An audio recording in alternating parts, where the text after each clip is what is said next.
maza uku da mata suke tsoron ɓata musu rai a harkar soyayya.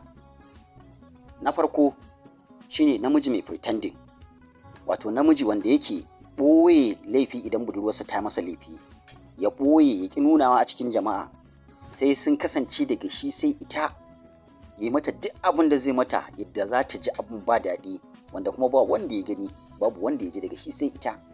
Amma a cikin jama'a ne ko a inda mutane ne, zai nuna mutane babu wani abu da ya faru tsakanin shi da ita, faran-faran. Amma da sun keɓe daga shi sai ita, zai mata abin da ita ma za ta yi da na sani. To mata suna tsoron namiji mai irin wannan hali.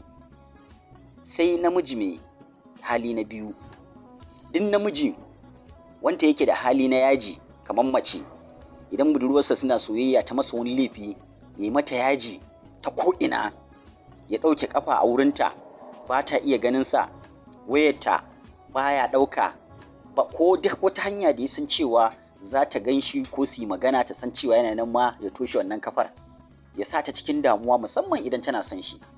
To irin wannan mazan wallahi mata da suke soyayya da su suna gudun su ga sun bata musu rai, domin sun san cewa ba daɗi idan suka bata musu ran, kafin su samo kansu za su sha wahala. To mace tana tsoron namiji mai irin wannan hali.